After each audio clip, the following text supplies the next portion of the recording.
Welcome to happy life group. आप सभी का स्वागत है आज के नए इस सेशन में।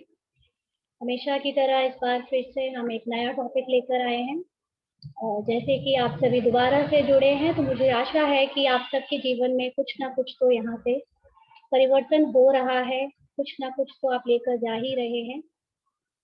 अच्छा होगा अगर आप में से कोई भी अपना बीते हुए हफ्ते का कोई एक्सपीरियंस शेयर करना चाहे तो आप करें। बाकी लोग भी सुनेंगे और उनको भी शायद कोई प्रेरणा मिले। अगर कोई नया जुड़ा होगा, आप में से कोई भी जो एक्सपीरियंस शेयर करना चाहे या कोई क्वेश्चन पूछना चाहे अभी तक की एक्टिविटी में, तो आप पूछ सकते हैं। अपना माइक आपको अनम्यूट करना होगा। परमिशन दे दी है आपको, आप अनम्यूट कर सकते हैं अपना माइक। और अगर कोई क्वेश्चन है या कोई भी आपको एक्सपीरियंस अनुभव शेयर करना है तो आप करें।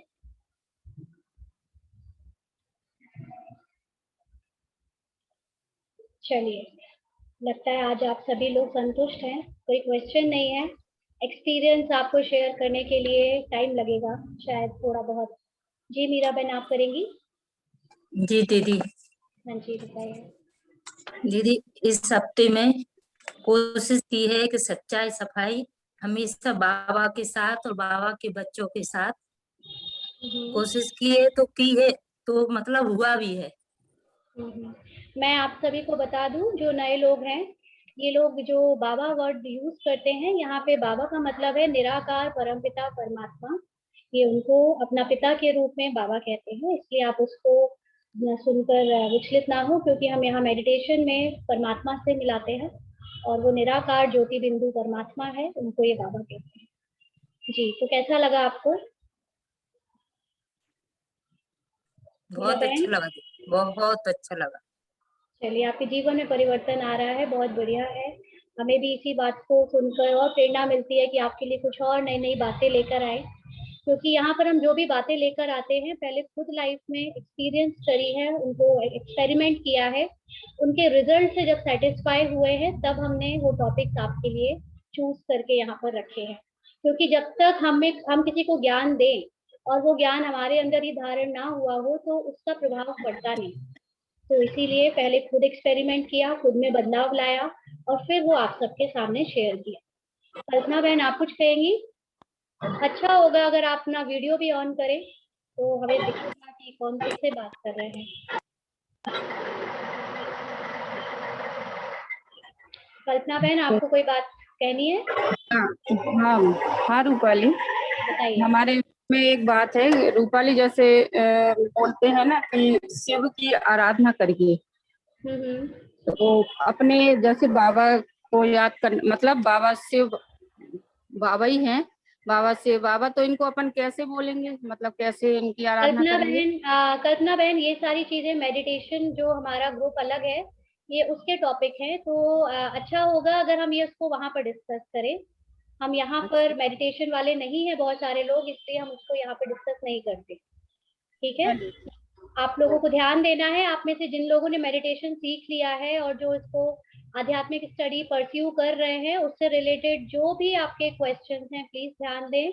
वो सारे क्वेश्चंस के लिए हमारा अलग ग्रुप है, अलग सेशन हो रहे हैं, आप वहां पूछिए। ठीक है, यहाँ पे सिर्फ हैप्पी लाइफ सेशन के जो एक्टिविटी दे रहे हैं आप उससे रिलेटेड और अपनी लाइफ में आ रहे चैलेंजेस से रिलेटेड क्वेश्चन पूछेंगे तो अच्छा रहेगा। ठीक है, चलिए चलिए, तो आज हम नया टॉपिक शुरू करते हैं। मुझे पता है कि जो अभी तक हमने एक्टिविटीज दी है उन पर काम करना बहुत आसान तो नहीं है, लेकिन एटलीस्ट हम अटेंशन रख सकते हैं। जो पहले हम बिना अटेंशन के ऑटोमेटिक गियर में काम कर रहे थे, अब अगर हम थोड़ा थोड़ा भी अपने अंदर अटेंशन दें और जो बातें हम पहले व्यवहार करते थे उसको रोक कर नए तरह से व्यवहार करें, तो कहीं ना कहीं पे हमारे अंदर 1% 2% जो है परिवर्तन आना शुरू हो जाएगा। और शुरुआत में जब हम अपने ऊपर काम करते हैं तो परिवर्तन बहुत बहुत स्लो होता है, इसलिए यहाँ पर धैर्यता की, पेशेंस की बहुत जरूरत है। आज किसी का फोन आया था, उन्होंने कहा कि मैं अपने ऊपर काम कर रहा हूँ, लेकिन मुझे समझ में नहीं आ रहा कि मैं पहले जैसा ही व्यवहार करने लगता हूँ। ऐसे होता है, एकदम से हम पेशेंस लेस ना हो जाए, क्योंकि यहाँ पर हम सबको बहुत बहुत पुराने संस्कार है ना, वी आर द सोल्स, हम आत्माएं हैं जो कई कई जन्मों से किसी पर्टिकुलर तरह से व्यवहार करती आ रही है, और अब आपने अगर अपने आप को बदलना शुरू किया है तो टाइम लगेगा। इसीलिए स्वयं से प्यार करें, स्वयं को धैर्यता के साथ ट्रीट करें और हड़बड़ाए नहीं। कई लोग हड़बड़ाहट में छोड़ ही देते हैं, अच्छी बातों को करना छोड़ ही देते हैं। तो मुझे नहीं लगता कि ये एक सही तरीका है। इससे आप और भी ज्यादा दुविधा में चले जाएंगे, क्योंकि आपको पता है कि गलत क्या है सही क्या है, उसके बाद भी अगर आप गलत करने से रुक नहीं पा रहे तो आगे चल के आपको बहुत पश्चाताप हो सकता है। लेकिन दीदी मैं तो आया कि मैंने गलत किया, उसे ये तो समझ में आया ना, इससे। हाँ, इसीलिए कह रही हूँ, गलत तो किया लेकिन उसको सही कैसे करें इसका ज्ञान भी तो जरूरी है ना। आज हम कितने सारे लोगों से मिलते हैं, वो कहते हैं कि आप इस तरह से मत सोचिए, आप नेगेटिव मत सोचिए, लेकिन पॉजिटिव कैसे सोचे। बहुत सारी किसी के साथ इतनी परिस्थितियां चल रही हैं, ऐसे में वो पॉजिटिव कैसे सोचे और क्या सोचे ये कोई नहीं बता पाता। हर कोई नेगेटिव पॉजिटिव वर्ड सीख गया है, तो एक दूसरे को हम उपदेश देते हैं, आप पॉजिटिव सोचिए, पॉजिटिव रहिए, लेकिन कैसे रहे जब सब कुछ गड़बड़ हो रहा हो, जब सारी तरफ से तनाव आ रहा हो, तो कैसे पॉजिटिव सोचे ये कोई नहीं सिखाता। तो हमारा यहाँ पर एक यही उद्देश्य है कि पॉजिटिव सोचे कैसे, पॉजिटिव करे कैसे और पॉजिटिव बोले कैसे, वो हम स्टेप बाय स्टेप आपको सिखा सके, ताकि हमारे अंदर ये दुविधा ना रहे कि कहीं हम सही कर रहे हैं या गलत कर रहे हैं, ये हमें कौन बताए। ठीक है, इसीलिए जुड़े रहे और अपने ऊपर काम करते रहे। तो आज हम सबका जो नया टॉपिक है इस हफ्ते का, वो बहुत इंटरेस्टिंग टॉपिक रखा है। ये टॉपिक का नाम है रूठना। आप सभी को इससे तो बहुत गहराई से अनुभव होगा कि हम कभी ना कभी किसी ना किसी से जरूर अपने पूरे जीवन में रूठे हैं। कोई ना कोई तो ऐसा होगा, बचपन से आज तक कभी ना कभी हम रूठे जरूर हैं। तो रूठना जो है, ये वैसे तो लोगों को लगता है कि ये केयर करने की वजह से एक ठीक है, रूठना कोई बड़ी बात नहीं है या गलत नहीं है, लेकिन आध्यात्म हमको सिखाता है, परमात्मा हमको सिखाते हैं कि रूठना भी एक बहुत बड़ा विकार है। ये भी अपने अंदर एक बहुत बड़ी कमी है। जो लोग रूठते हैं, जो लोग बार बार फीलिंग में आ जाते हैं, जो लोग अपने रूठने की वजह से दूसरों को परेशान करते हैं, वो कहीं ना कहीं सूक्ष्म रूप से लोगों के साथ गलत कर रहे हैं और अपना गलत कार्मिक अकाउंट बना रहे हैं। और अगर मैं शॉर्ट में बोलूं तो रूठना जो है वो क्रोध का ही और अहंकार का ही एक अंश है। जैसे आजकल आप देख सकते हैं, आजकल दुनिया भर में माता पिता से बच्चे रूठ रहे हैं। न्यायालय में अभी इतने सारे जो मुकदमे आते हैं वो कहीं ना कहीं रूठने की वजह से आ रहे हैं। मिलों में मजदूर हड़ताल पर जा रहे हैं, झगड़े कर रहे हैं, आंदोलन हो रहे हैं, नारेबाजी हो रही है, कहीं ना कहीं अनशन हो रहा है, कहीं कोई धक्का धमकी कर रहा है। ये सब रूठने की ही अभिव्यक्ति है। परिवार में बच्चे आए दिन रूठ रहे हैं, तो कभी बूढ़े बच्चों से रूठ रहे हैं। फिर रूठने में कभी कोई किसी की निंदा कर रहा है, कोई मुंह फेर रहा है, कोई नाक के नुकने फुला रहा है, कोई आंखें टेढ़ी कर रहा है, कोई होठों से बुड़बुड़ा रहा है। ये सब रूठने के ही तो सूचक है ना।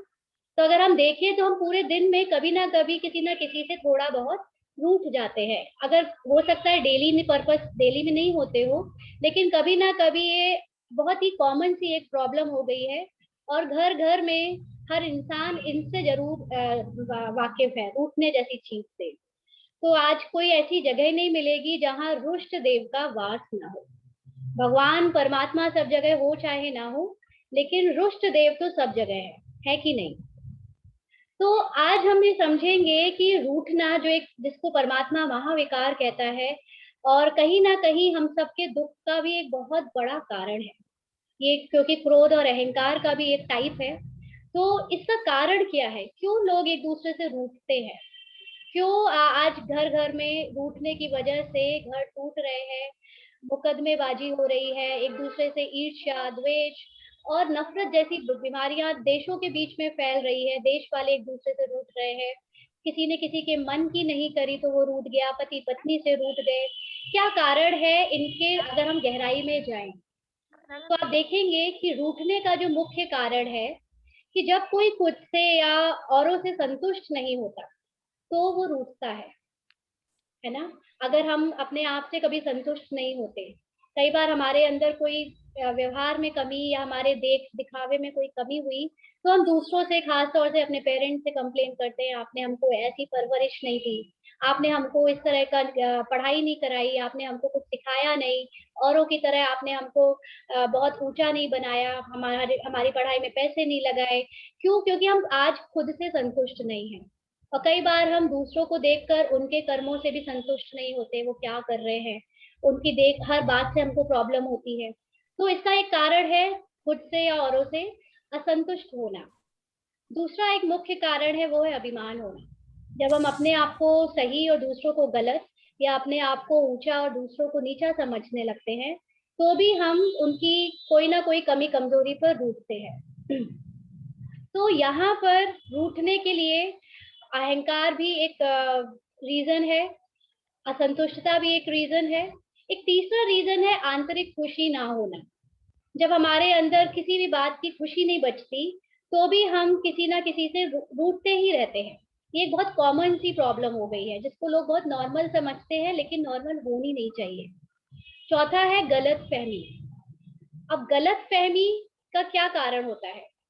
जब कभी हमारे स्वभाव में या हमारी खुद की जो सोच है उसमें अस्थिरता होती है, तो हम गलतफहमी के बहुत जल्दी शिकार हो जाते हैं। माना हम किसी चीज की गहराई में जाकर दूसरों को समझना नहीं चाहते, पहले से ही हमने किसी को जज कर लिया है। जैसे कि मैंने आपको पहले के सेशन में बताया कि आमतौर पर लोग एक दूसरे को बहुत आसानी से जज कर लेते हैं।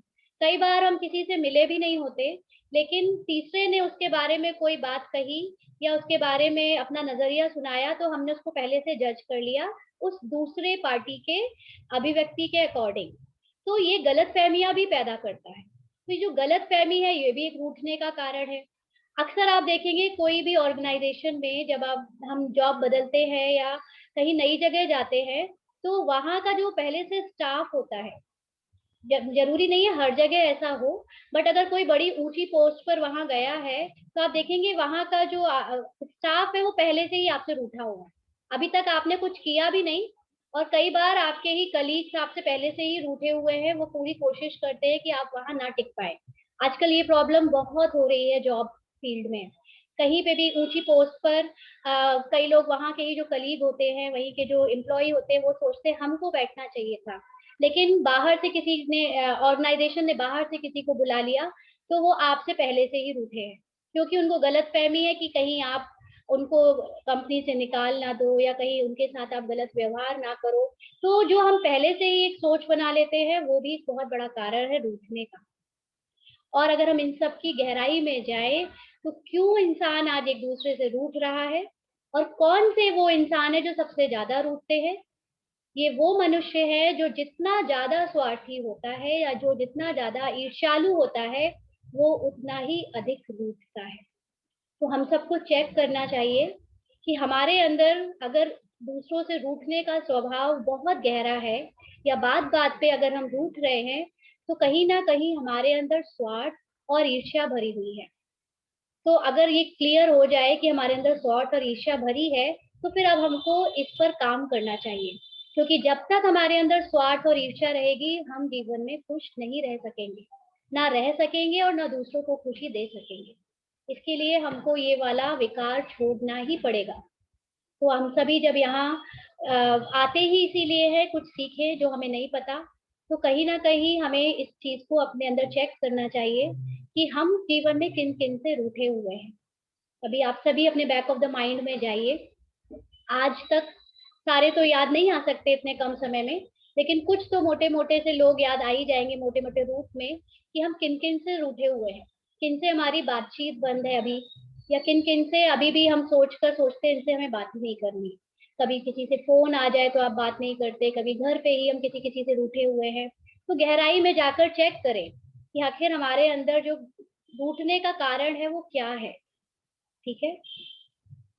और जरूरी नहीं है, मैं जैसे हमने बोला कि स्वार्थी या ईर्ष्यालु लोग ही रूठते हैं, कई बार कमजोर लोग भी रूठ जाते हैं, क्योंकि उनके पास पास सही तरीका नहीं होता समझाने का, कहने का, या वो समझते हैं कि हम समझा नहीं पा रहे, लोग हमको समझ नहीं पा रहे हैं, तो वो अपनी अभिव्यक्ति रूठने के रूप में करते हैं। जैसे छोटे छोटे बच्चे होते हैं ना, छोटे बच्चों को तो स्वार्थ और ईर्ष्या नहीं होती, लेकिन उनको पता है कि उनका कोई काम नहीं बन रहा है तो वो अपने माँ बाप से या घर में दादी दादा या जो है जो भी है भाई बहन उनसे रूठ जाते हैं, ये सोच के कि हम रूठेंगे तो हमारा काम हो जाएगा। तो एक ये भी रीजन है। लेकिन ऐसे रीजन फिर भी आप जो है रूठने में मान जाते हो जल्दी। लेकिन अगर कहीं जहाँ ज्यादा गहराई से आप रूठ रहे हो, जहाँ पर आपके रूठने की वजह से माहौल खराब हो रहा है, तो वहां पे जरूर कहीं ना कहीं स्वार्थ और ईर्ष्या है। तो इसलिए हमको चेक करना है कि किस तरह के रूठने वालों में से हम आते हैं। परमात्मा ने हमको वैसे सिखाया हुआ है कि जो रूठना है ये पाप कर्म है। अब वो इसका कारण भी बताते हैं क्यों, क्योंकि कभी भी आप लोगों ने ऐसा नहीं सोचा होगा कि रूठने में इतनी बड़ी कौन सी बात हो गई, ये तो बहुत ज्यादा ही बोल रहे हैं, आपको ऐसा भी लग रहा होगा। लेकिन जब हम अध्यात्म पढ़ते हैं तो हमको परमात्मा जो पढ़ाई कराता है उसमें उन्होंने बताया है कि क्यों रूठना पाप कर्म है। इसकी गहराई में चलते हैं। उन्होंने बताया कि जो लोग स्वयं से रूठते हैं वो औरों को भी परेशान करते हैं। आप खुद ही चेक करिए, कभी कोई दूसरा हमसे रूठ रहा है या परिवार में कोई बच्चा रूठ गया खाने पर और उसने कहीं प्लेट फेंक दी, या कभी कोई बड़ा ही रूठ गया, उसके मन का नहीं बना, कोई काम नहीं हुआ तो उसने भी घर में बहुत शोर मचा दिया, तो इससे क्या होता है, दूसरे भी परेशान होते हैं और वो सभी को दुखी करते हैं। तो दुख देना या दुख लेना ये दोनों ही पाप कर्म बनते हैं। मैं अब आपको कर्मों के हिसाब से क्यों बता रही हूँ, क्योंकि हम 2 सेशन पहले कर्मों की गुह्य गति के बारे में हमने एक सेशन लिया था, तो इसीलिए मैं आपको अब कर्मों के बेस पर ये चीज बता रही हूँ ताकि हमें सही कर्म करने में ज्ञान मिले और हेल्प मिले। अभी तक हम सोचते थे कि क्यों करना है ये कर्म, क्यों सुधरना है हमको, क्यों अपने मन को, सोच को और बोल को सुधारना है, कर्म को सुधारना है। तो अभी ये एक एक हम माइन्यूट डिटेल्स में सेशन बाय सेशन जाते जाएंगे और समझते जाएंगे कि कहाँ कहाँ हमसे बहुत ही सटल, बहुत ही सूक्ष्म रूप से भी हमसे पाप होते जाते हैं। हमको लगता है कि हमने अभी तक हमने किसी को कोई दुख नहीं दिया, किसी के साथ कुछ बुरा नहीं किया, सिर्फ गुस्सा ही तो हुए हैं, रूठे ही तो है। तो आपको पता नहीं कि आपने ये भी एक पाप कर्म के रूप में ही किया है। किसी को दुख दिया है, कई बार बच्चे माँ बाप से भी रूठ जाते हैं, बड़े बड़े भी पति पत्नी एक दूसरे से रूठ जाते हैं और इस लेवल तक रूठ जाते हैं कि सामने वाला उसके दुख में बहुत गहराई में चला जाता है। तो ये दुख देना या दूसरों से दुख ले लेना, दूसरा हमको दुख दे रहा है वो तो ठीक है, लेकिन क्या जरूरी है कि हम दुख ले? जैसे कि एक पड़ोसी है, वो अगर अपने घर का कचरा बाहर फेंक देता है या आपके पास लाकर रख देता है, तो क्या करोगे आप? रख लोगे? नहीं रखोगे, आप भी उसको बाहर फेंक दोगे या उससे कहोगे कि अपना कचरा लेकर जाओ। तो इसी तरह दुख देने वाला भले दे, लेकिन दुख लेना ये तो हमारे हाथ में है। तो हम दुख ले ही ना, क्या हम इतने शक्तिशाली बन सकते हैं? मुझे लगता है बिना अध्यात्म के थोड़ा सा कठिन है, क्योंकि हम भी जब तक अध्यात्म में नहीं थे तो हमारे लिए भी ये बहुत मुश्किल होता था, लेकिन अध्यात्म में आने के बाद दुख लेने से छुट्टी हो गई। तो अभी ये बहुत शक्तिशाली चीज है अगर आप किसी से दुख लेते नहीं। तो इसीलिए हमको सीखना है कि हम कैसे हो सके दुख दे भी नहीं और दुख ले भी नहीं। दूसरा है कि जो लोग रूठते हैं वो सारा वातावरण बिल्कुल भारी कर देते हैं। आप भी एनर्जी को फील करते हैं ना, मंदिरों में देखिए कितना ठंडी, कितनी शीतलता होती है, एक अलग ही पॉजिटिविटी होती है। और जिस घर में आए दिन लड़ाई हो रही है, कंप्लेंट्स हो रही हैं, जहाँ पर लोग एक दूसरे से रूठ रहे हैं, जिस संस्था में, जिस ऑर्गेनाइजेशन में या कंपनी में लोग एक दूसरे से रूठे रहते हैं, वहां पर भी लोग खुश नहीं रहते। तो ये जो रूठना है ये सारा वातावरण को बहुत बहुत भारी प्रकंपन से भर देता है। और जिसका फल क्या होता है कि वायुमंडल में अशांति फैलती है, नकारात्मकता का फैल जाती है। और फिर वहां पर रहने वाले जितने भी या वहां से निकलने वाले जितने भी जीव जंतु हैं, या हमारे रूठने से या हमारी नेगेटिविटी से घरों के चीजों पर भी असर पड़ता है। आपको पता है, साइंटिफिकली प्रूव्ड है कि जिस घर में बहुत ज्यादा लड़ाइयाँ होती हैं या जिस घर में बहुत ज्यादा नेगेटिव बातें होती हैं, उस घर की चीजें भी आप देखेंगे, वहां की इलेक्ट्रॉनिक चीजें भी बार बार खराब होती हैं। क्योंकि ये सारी जो नॉन लिविंग थिंग्स है ना, आपके घर में इलेक्ट्रॉनिक आइटम्स हैं या जो भी चीजें हैं, बल्ब है, पंखा है, फ्रिज है, ये सारी चीजें भी बार बार उन घरों में खराब होती है जहाँ पे नेगेटिव एनर्जी होती है। आप इसको साइंटिफिकली चेक भी कर सकते हैं ऑनलाइन, और ये हमारे खुद के एक्सपीरियंस हैं। जब तक ऐसे वायुमंडल में रहे जहां पर बहुत नेगेटिविटी है, तो आए दिन कोई ना कोई अप्लायंस खराब हो रहा है, कभी बल्ब फ्यूज हो रहा है बार बार, क्योंकि एक जो एनर्जी है, ये एनर्जी नॉन लिविंग थिंग्स को भी अफेक्ट करती है। ये हम साइंस में नहीं जाएंगे बहुत गहराई से, क्योंकि जरूरी नहीं हर कोई उतना साइंटिफिकली समझे, लेकिन एक मोटे रूप से ये समझना बहुत जरूरी है कि हमारी एनर्जी से उस घर का वायुमंडल, वहां पे रहने वाले छोटे छोटे जीव जंतुओं का वायुमंडल, अगर आपके घर में डॉग पला हुआ है या कोई भी पेट एनिमल पला हुआ है, बर्ड पली हुई है, उन पर भी उसका असर पड़ता है। और साथ साथ पेड़ पौधों पर भी बहुत असर पड़ता है। अगर आपके घर में कोई बहुत लड़ाई क्रोध करने वाले लोग हैं, तो पेड़ पौधे भी उतना वहां पर जो है ग्रोथ नहीं कर पाते हैं। और एक जो रूठा हुआ व्यक्ति होता है, वो चारों ओर उदासी फैलाता है, और उसकी पूरी पूरी जो कोशिश होती है कि दूसरों का ध्यान वो अपनी ओर खींचे, जो कि सही नहीं है। तो दूसरों का ध्यान अपनी ओर खिंचवाना, समस्या पैदा करना, ये सब पाप कर्म बनते हैं। तो आपको समझ में आया होगा कि पाप कर्म और रूठना एक दूसरे से कितने जुड़े हुए हैं, और ये हमने कभी इस लेवल तक सोचा भी नहीं होगा। अब रूठने में दूसरों पर जो असर पड़ रहा है, उसके अलावा हमें रूठना क्यों छोड़ना है, रूठने पर काम क्यों करना है, ये तब ज्यादा जरूरी हो जाता है जब इसका दुष्प्रभाव हमारे खुद पर पड़े, स्वयं पर पड़े। कई लोग रूठने का कारण ही नहीं बताते, बिना बताए लंबे लंबे समय तक नाराज बने रहते हैं। दूसरे लोग बहुत कोशिश करते हैं कि पता तो चले, कई दिन तक सोचते हैं बताए, उसको मनाते रहते हैं, वो मानता नहीं, बताता भी नहीं। फिर इसका कारण क्या होता है, इसका जो असर होता है, जो रूठा हुआ है उसकी तो पहले खुद की ही मानसिक अवस्था खराब होने लगती है। रूठा हुआ इंसान कभी भी खुश नहीं रहता। आप किसी एक से भी रूठे हो ना, तो भी आप 100% खुश नहीं रह सकते। आपके अंदर कुछ ना कुछ चलता रहेगा, हलचल होती रहेगी। तो उसकी खुद की जब मानसिक अवस्था ठीक नहीं होती, तो आप सभी को अब ये तो ज्ञात होगा ही कि हमारी फिजिकल बीमारियों का मुख्य कारण है हमारी मानसिक अवस्था। जितना हम मानसिक रूप से तंदुरुस्त होंगे, स्वस्थ होंगे, खुश होंगे, उतनी हमारी फिजिकल हेल्थ अच्छी रहेगी। और जितना हम मानसिक रूप से दुखी होंगे, क्रोध में रहेंगे या परेशान होंगे, स्ट्रेसफुल होंगे, उतना ही हमारा शरीर पे उसका असर आता है। फिर अलग अलग बीमारियां, जैसे मधुमेह, माना diabetes, depression, anxiety, blood pressure, और भी बड़ी बड़ी कैंसर तक बीमारियां फैल जाती हैं। तो इसलिए हमारे जो रूठना है, ये इसका बहुत बहुत गहरा प्रभाव हमारे खुद पर, खुद के शरीर पर पड़ता है। और रूठना अगर सच में बताए तो ये रूठना एक बहुत बड़ा रोग है, एक बीमारी है। जैसे क्रोध करना, स्वार्थ, ईर्ष्या, घृणा, ये सब भी एक तरह की बीमारी है, वैसे ही रूठना भी एक बीमारी है। कई लोग सोचते हैं ये तो नेचुरल ह्यूमन फिनोमिना है, ह्यूमन बिहेवियर है, साइकोलॉजी कहती है कि ये तो नेचुरल है, लेकिन नहीं।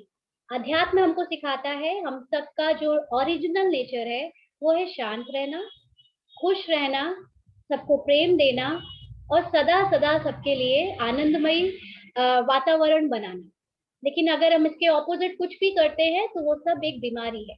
आज घर में किसी को कैंसर होता है, तो पूरा घर उसकी कितनी देखभाल करता है, बाहर से लोग आकर उसको बहुत प्यार से उसके लिए अच्छी अच्छी बातें बोलकर जाते हैं, उसके साथ कितना अच्छा व्यवहार करते हैं, भले ही वो पहले चाहे जैसा हो, लेकिन उसको बीमारी मानते हैं। लेकिन अगर घर में कोई क्रोधी है, कोई ऐसा है जो बात बात पे रूठता है या घर का माहौल खराब करता है, तो लोग इसको बीमारी नहीं मानते।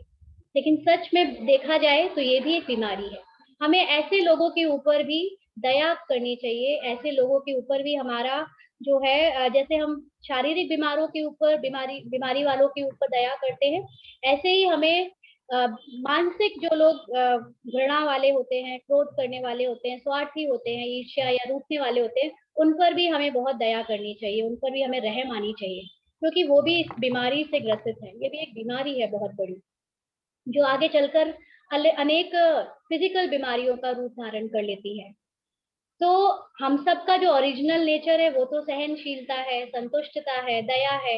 लेकिन जहां पर सहनशीलता नहीं होती, संतुष्टता नहीं होती और दया का अभाव होता है, वहां पे सब लोग रूठते रहते हैं। फिर रूठने वाले ना हमेशा एक फीलिंग की बीमारी से ग्रसित रहते हैं, जिसको हमारे यहाँ कहा जाता है फीलिंग देवी। आपने देखा होगा आपके कुछ फ्रेंड्स सर्कल में या जान पहचान वालों में कुछ लोग ऐसे होते हैं, कुछ लड़कियां या कुछ लड़के ऐसे होते हैं, खास तौर से लड़कियों में भी बहुत देखा जाता है, जिनको फीलिंग देवी कहते हैं। बात बात पे रूठ जाना, बात बात पे आंसुओं की लहर आ जाना, बात बात में किसी मुंह फुला लेना। तो ये फीलिंग वाली भी एक बहुत बड़ी बीमारी है। आगे चल के इससे अनेक हृदय रोग, मस्तिष्क रोग, नेत्र रोग भी उनसे ग्रसित हो जाते हैं, जो लोग फीलिंग की बीमारी से ग्रसित होते हैं। तो रूठने वाले लोग अक्सर बीमार रहते हैं, नाखुश रहते हैं, उनकी खुशी गायब हो जाती है, और इससे बड़ा दुष्प्रभाव खुद पर क्या होगा। तो क्या ये कारण काफी बड़ा नहीं है रूठना छोड़ने के लिए, या अपने ऊपर काम करना कि हम रूठे ना। मेहनत लगेगी, लेकिन अटेंशन रखने से बहुत बहुत इम्प्रूवमेंट आएगा, और आप देखेंगे आपकी खुशी इस पर बहुत निर्भर करती है कि आप अब रूठने की जगह लोगों को माफ करते चले, किसी से बातचीत बंद ना करें, कुछ भी बात हुई तो क्लियर करें। आगे चल के हम समझेंगे कि कैसे हम रूठने जैसी बीमारी से छूट सकते हैं। इसके पहले हम समझेंगे कि रूठने से हमारे साथ साथ संसार का कैसे अकल्याण हो रहा है। आज पूरे संसार में ऐसी बहुत कम जगह होंगी जहाँ पे लोग रूठते नहीं है। तो संसार भी किससे बना है? संसार हम सब एक एक इंसानों से ही तो बना है, और वहां पर जैसे रहने वाले इंसानों की क्वालिटी होगी, वैसा ही संसार का हाल होगा। एक देश का हाल उन वहां के रहने वाले नागरिकों से पता चलता है। तो अगर वहां पे नागरिक खुश नहीं है, तो वो देश भी, उसकी भी जीडीपी ग्रोथ कम हो जाएगी, वहां का हैप्पीनेस इंडेक्स कम हो जाएगा। तो जो रूठने वाले हैं वो शब्दों में संयम नहीं रख पाते, और जब वो संयम नहीं रखते तो आजकल आप देख रहे हैं, आजकल पूरी दुनिया ग्लोबलाइजेशन में हो गई है। मतलब आप सोशल मीडिया के थ्रू यहाँ से बैठे अमेरिका के लोगों से बात कर सकते हो, अपने मैसेज दुनिया के किसी भी कोने तक पहुंचा सकते हो। तो हम देखते हैं कि जब हमें कोई बात किसी की अच्छी नहीं लगी, चाहे वो हम उसे जानते हो पर्सनली या ना जानते हो, लेकिन अगर किसी ने कुछ कहा, बहुत दूर दूर तक भी किसी ने कुछ कहा और हमें वो बात अच्छी नहीं लगी, तो हम रूठ जाते हैं पर्सनल लेवल पे, और फिर उससे हमारे शब्दों का संयम भी खो जाता है। कई बार घरों में भी हम अपने जो है बहुत गंदे शब्दों का यूज करते हैं, नफरत और जहर भरे शब्दों का यूज करते हैं। जितना कोशिश करते हैं कितना हम किसी को बुरा कह दें, कितना किसी को बुरा लग जाए, इतने गंदे शब्दों का इस्तेमाल करते हैं। और फिर सोशल मीडिया में भी हम दूसरों के काम पर या दूसरों के बोले हुए टिप्पणियों पर अपना संयम खोकर कुछ ना कुछ उल्टा सीधा बोल देते हैं। इससे क्या होता है, अब आप देखो, जो ट्विटर है, ट्विटर पे ट्रोलिंग होने लगती है। किसी ने कुछ कहा नहीं, उस पर सैकड़ों लोगों ने अपने कमेंट्स डालते गए और वो ट्रोलिंग एक सब्जेक्ट बन जाता है, वो फेमस हो जाता है इंसान। तो कहीं ना कहीं संयम हम खो देते हैं, और वो संयम खोने से पूरा वायुमंडल जो है संसार का, वो बिगड़ने लगता है। तो आज जो संसार की हालत है, उसकी जिम्मेदार कोई और नहीं, हम सभी हैं। हम एक एक इंसान उस संसार का जिम्मेदार है, और एक एक की जिम्मेवारी है कि हम सभी अब खुद सुधर के संसार को एक रहने लायक जगह वापस से बना दें। फिर रूठने से लोगों को क्या होता है, उनकी बुद्धि खराब होने लगती है, और जिनकी खुद की बुद्धि खराब होती है वो पूरी कोशिश करते हैं कि हम कैसे दूसरों की भी बुद्धि को खराब कर दें। कितने लोगों को वो फोन लगाएंगे, जहां जाएंगे वहां पर अपने रूठने का कारण बताएंगे, अपना जजमेंट पास करेंगे कि हम तो सही थे, वो ही गलत था। दूसरा जब तक अपनी मुंडी ऐसे ऐसे नहीं कर देता, या वो आपके फेवर में नहीं बोल देता, आप उसको जो है कहीं ना कहीं पे अपना वो देते रहते हो, अपनी बातें मनाने के लिए कोई ना कोई आर्ग्यू देते रहते हो कि हाँ मैं ठीक था, तो जब तक आपको करेक्ट ना कर दे कि हाँ आपने सही किया। तो ये क्या है, हम दूसरों की बुद्धि को दूषित करना, ये भी एक बहुत बड़ा पाप है। ये भी कहीं ना कहीं हमारा विकर्म बनता है, इससे हमें को बच के रहना है। इसलिए रूठना संसार के लिए बहुत बड़ा एक अकल्याण का कारण है। फिर कई बार तो लोग इतना लेवल तक रूठ जाते हैं, भले ही उनके पर्सनली कोई नुकसान ना हुआ हो, लेकिन दूसरों के बातों में आकर इतना रूठ जाते हैं कि वो असामाजिक तत्व बन जाते हैं। फिर वो व्यक्तिगत और सार्वजनिक प्रॉपर्टीज की भी क्षति कर देते हैं। आप देख ही सकते हैं, आए दिन कोई ना कोई बहुत बड़ा आंदोलन ऐसा होता है, कोई ऐसी बड़े सड़कों पे लोग उतरते हैं और कितना कितना जो सार्वजनिक प्रॉपर्टी का डिस्ट्रक्शन करते हैं, कितना व्यक्तिगत लोगों को मारते हैं, या बहुत सारी चीजें हैं जो नहीं होनी चाहिए वो करते हैं। तो रूठने से शुरुआत होती है, कोई एक रूठता है, लेकिन अगर वो थोड़ा सा भी पावरफुल है तो वो कई लोगों को इन्फ्लुएंस कर लेता है, कई लोगों को प्रभावित कर लेता है, सबको रुठा देता है, मतलब सबको अपनी तरह गुस्सा करवा लेता है और फिर वो संसार का कल्याण करने के निमित्त बनता है। तो हमें चेक करना है कहीं हम उनमें से तो नहीं है। जरूरी नहीं है कि हम संसार को ना करें, लेकिन कम से कम हम अपने घर में भी तो वायुमंडल खराब ना करें। तो हमें ये चेक करना है। फिर इसके बाद अब हम आएंगे इस हफ्ते की एक्टिविटी में। तो इस वीक की एक्टिविटी है, इस रूठने से हमको निवारण पाना है। क्या करें, क्या सोचे कि अब हम ये रूठना छोड़ सके। तो आपको चेक करना है सबसे पहले तो रूठना कोई एक दिन की बात नहीं है, एक बार में अटेंशन रखने से नहीं होगा। हमको अपने पूरे सुबह से लेकर शाम तक हम जो कुछ करते हैं, बोलते हैं या सोचते हैं, हर एक बात में अटेंशन रखना है कि हम किसी भी बात में किसी से रूठे ना। तो आपको चेक करना है रीजन क्या है, मुझे बुरा क्यों लग रहा है, क्योंकि पहले रूठना तो बाद में होता है, पहले हमें किसी बात का बुरा लगता है, हमें आखिर क्यों बुरा लग रहा है। तो वो बुरा लगना चेक करें, उसका सोर्स में जाएं, उसकी गहराई में जाएं, जड़ों में देखें और फिर उसके ऊपर थोड़ा ध्यान करें कि क्या ये जरूरी है। तो आगे हम इसका निवारण समझेंगे। अब आप सब लोग चाहें तो अपने नोट्स में लिख भी सकते हैं, क्योंकि ये वीकली एक्टिविटी है, लिखेंगे तो आपको याद रहेगा। वैसे हम व्हाट्सएप पे भेजते भी हैं, लेकिन व्हाट्सएप पे हम थोड़ा सा इसको शॉर्ट कर देते हैं। आप चाहें तो लिख सकते हैं कि कैसे आप अपने आप को अटेंशन में रखें।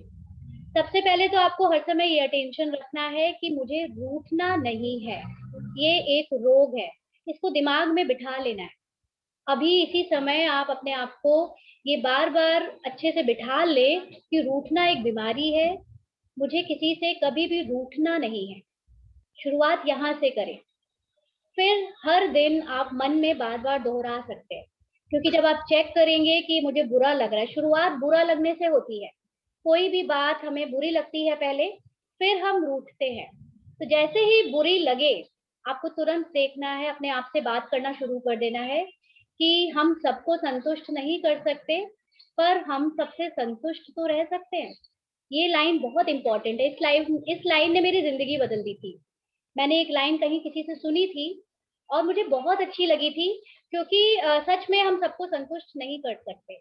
हर किसी की आपसे एक्सपेक्टेशन अलग है, और अगर हम सबकी एक्सपेक्टेशन को जीते रहेंगे, पूरी करने की कोशिश करते रहेंगे, तो हम अपना कब जिएंगे, अपने अंदर कब वो परिवर्तन ला सकेंगे, या अपने जो हमारी इच्छाएं हैं या हमारी जो ड्रीम्स है, हम उनको कब जिएंगे। तो इसलिए आप सबको संतुष्ट तो नहीं कर सकते, लेकिन हम सबसे संतुष्ट रह सकते हैं। ये बहुत बहुत गहराई वाली लाइन है, इसको जरूर याद रखें, बार बार मन में दोहराएं। दूसरा है, कुछ भी हो जाए, आपको ये बात भी अपने आप से कहनी है, कुछ भी हो जाए, हमारी खुशी का स्टॉक जो है वो कम नहीं होना चाहिए। कुछ भी हो जाए, खुशी जो है वो हमारी एक निजी संपत्ति है और इसे कोई छीन नहीं सकता।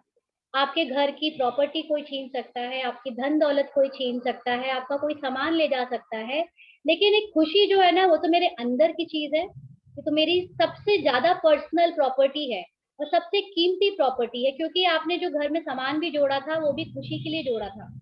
आपने जो संबंध बनाए लोगों के साथ, वो भी खुशी के लिए बनाए थे। वो टूट सकते हैं संबंध, घर की प्रॉपर्टी जा सकती है, धन दौलत जा सकती है, लेकिन खुशी जो है वो इन सब पर अगर निर्भर करती है तो अवश्य ही वो खुशी जा सकती है।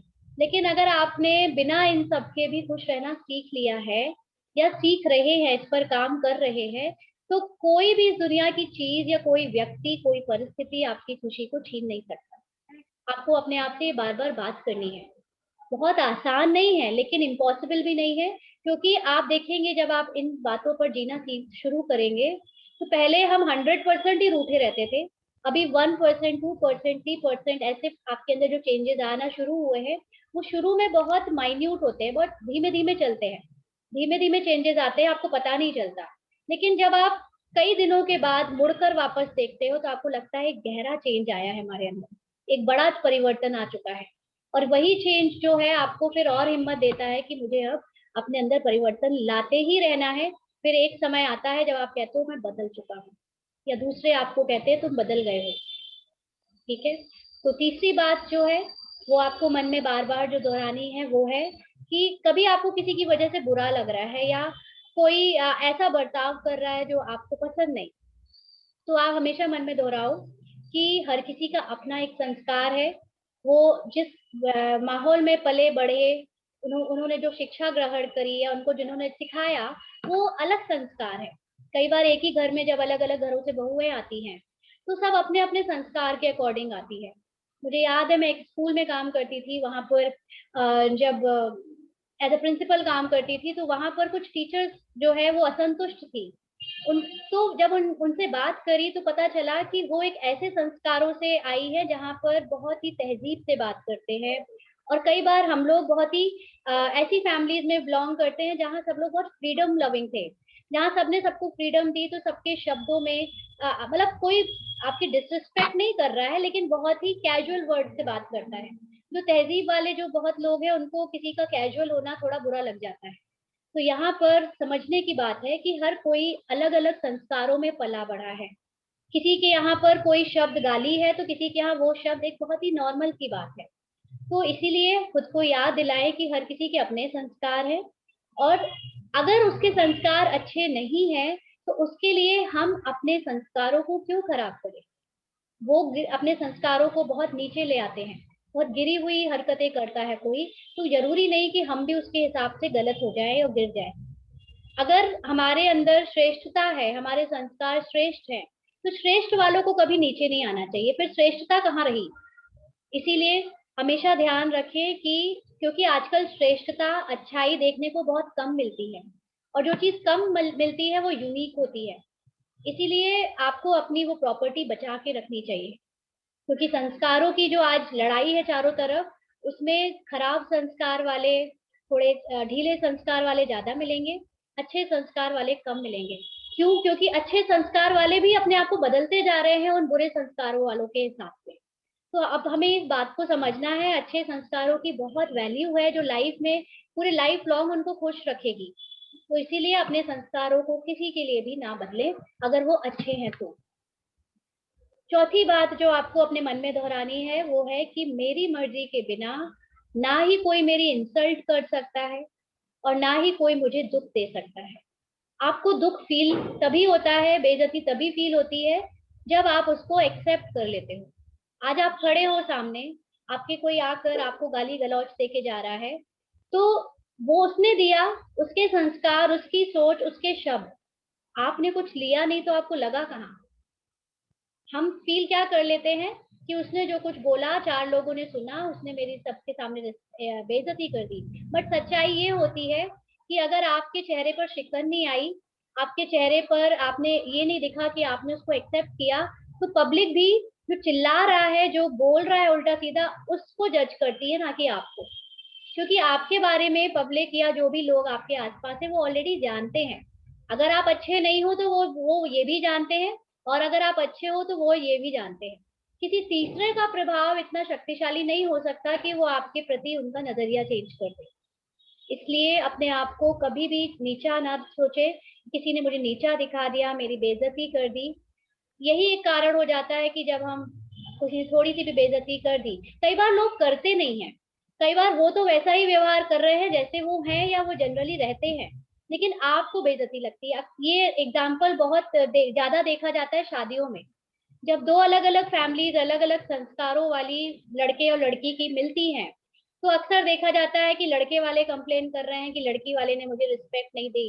अक्सर देखा जाता है लड़के वाले के चाचा मामा कोई ना कोई गुस्सा हो जाता है, और फिर वो घर पूरा शायद ही ऐसी कोई शादी होती हो जहाँ तमाशा ना होता हो, हिंदू हिंदू कल्चर में खास तौर से।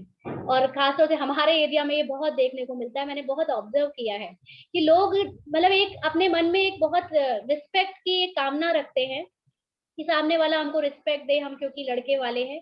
या कोई कई बार लड़की वाले की तरफ से भी आजकल ऐसा होने लगा है कि वहां पर वो लोग अपनी रिस्पेक्ट की बहुत कामना करते हैं। फिर तो यहाँ पर हम जब दूसरों से ये कामनाएं करते रहेंगे, तो आप सोचिए कि कितनी ज्यादा चांसेस है कि आपकी कोई आसानी से बेइज्जती कर जाए, क्योंकि आपने अपनी रिस्पेक्ट तो दूसरों के हाथों में दे दी ना। अभी आपके हाथों में तो आपकी रिस्पेक्ट है ही नहीं। कोई थोड़ा सा भी अपने अकॉर्डिंग व्यवहार करेगा, आपको बेइज्जती फील हो जाएगी। तो आखिर हम अपनी इज्जत और बेइज्जती को इतना नीचे रखते ही क्यों है कि कोई भी उसको हर्ट करके चला जाए। हमारी अपने लिए सेल्फ रिस्पेक्ट, सेल्फ एस्टीम इतनी हाई होनी चाहिए कि नीचे कोई हमें पूछे ना पूछे उससे फर्क ही नहीं पड़ना चाहिए। जब हम खुद को रिस्पेक्ट कम देते हैं ना, तब हम दूसरों से, संसार से रिस्पेक्ट की कामना ज्यादा करते हैं। जो लोग खुद को, खुद की वैल्यू जानते हैं, खुद की रिस्पेक्ट करना जानते हैं, वो संसार से फिर कामना नहीं करते और उनको फर्क भी नहीं पड़ता कि कोई उनको रिस्पेक्ट, मान, शान दे या ना दे। आज तो मैं चारों तरफ देखती हूँ, लोगों के पास खूब पैसा है, खूब धन दौलत है, लेकिन लोगों के अंदर इच्छा बहुत है कि हमारा नाम हो, हमें मान दिया जाए, हमें जहां भी जाएं वो वहां पे हमको लोग अलग से पूछें। तो ऐसे लोग सबसे ज्यादा प्रभावित होते हैं बेइज्जती से। मतलब अगर किसी ने आपको कार्ड नहीं दिया, किसी ने आपको पर्सनली इनवाइट नहीं किया, किसी ने थोड़ा सा आपके सामने किसी और को ज्यादा तवज्जो दे दी, ज्यादा बात कर ली, तो आपको तुरंत बेइज्जती फील हो जाती है और फिर यहाँ से शुरुआत हो जाती है रूठने की। तो अपने आप को इतना निर्माण बना लें, इतना निरहंकारी बना लें। ये खुद सोचिए कि जब आप खुद भी इतने निरहंकारी बनेंगे तो सबसे पहले तो आपके अंदर खुद ही शांति आ जाएगी, आपका सुख लौट आएगा। और फिर इससे आपका जो वायुमंडल, हम जो आए दिन लोगों से गुस्सा होकर वायुमंडल खराब कर रहे थे, वो बदल जाएगा। उसमें किसी का भी प्रभाव नहीं पड़ेगा। आप नेगेटिविटी करने के जो है वो नहीं बनोगे आप, क्योंकि आप ही की वजह से जो फैल रहा था उसकी वजह से आपने एक पाप कर्म किया। ये थोड़ा स्ट्रॉन्ग वर्ड हो जाता है पाप कर, लेकिन जब तक हम इस तरह से स्ट्रॉन्ग वर्ड की बात करें नहीं, लोग बदलते नहीं हैं। इसलिए थोड़ा सा स्ट्रॉन्ग ही सही, कम से कम अपने अंदर वो परिवर्तन लाने की कोशिश तो करें इससे। तो निवारण के लिए हमें अपने आप से ये चारों बातें अपने आप से रिपीट करते रहनी चाहिए। इसके अलावा अब जब कभी आपको ऐसा आए कि कोई बात ठीक नहीं लग रही, तो शांत मन से पहले तो आप सामने वाले व्यक्ति के पास जाएं, आपकी जो भी बात है वो दृढ़ता से उसके सामने बात रखें। ये नहीं कि आपने बात करी भी नहीं, आपने अपने आप से कोई कहानी गढ़ ली या तीसरे की बात सुन ली, उसने जो आपको भड़काया आप भड़क गए और फिर आप जो है मुंह फुला के बैठे हो, रूठे हुए हो, कई कई महीनों से आपने किसी से बात नहीं करी, संबंध तोड़ लिए। ऐसा ना करें, क्योंकि अगर कभी भी किसी की बात आपको ठीक ना लगे तो पहले शांत मन से उससे जाकर अपनी बात को दृढ़ता से कहें। बात कहते सब है, लेकिन एकदम से अगर आप क्रोध में लड़ाई करके बात कह रहे हो तो फिर सोचिए कि उसका फल क्या होगा। इसलिए कई लोग सोचते हैं इससे तो बेहतर है कि हम उनसे बात ही ना करें। क्यों ना करें? क्या आपके पास सही शब्द नहीं है बात करने के? आखिर इंसान को जानवरों से अलग क्यों बनाया है? सिर्फ शब्दों की वजह से ही तो इंसान अलग है। और अगर आप उसी शक्ति को यूज नहीं कर सकते अच्छे से, तो फिर क्या फायदा? आप फिर, हम तो, हमारे और जानवरों के बीच में कोई अंतर नहीं है ना। तो इसीलिए जो है दृढ़ता से बात करें। निवारण ना भी मिल रहा हो, अगर उसकी बात करने के बावजूद भी, तो आप ये समझें कि ये सामने वाले की कमजोरी है, उसको भूल जाएं, क्योंकि हर किसी के अंदर सच्चाई का सामना करने की शक्ति नहीं होती। और अगर उसमें नहीं है तो उसको कमजोर समझकर भूल जाएं, क्योंकि जब कमजोर कोई होता है तो हम क्या कहते हैं, छोड़ो ना।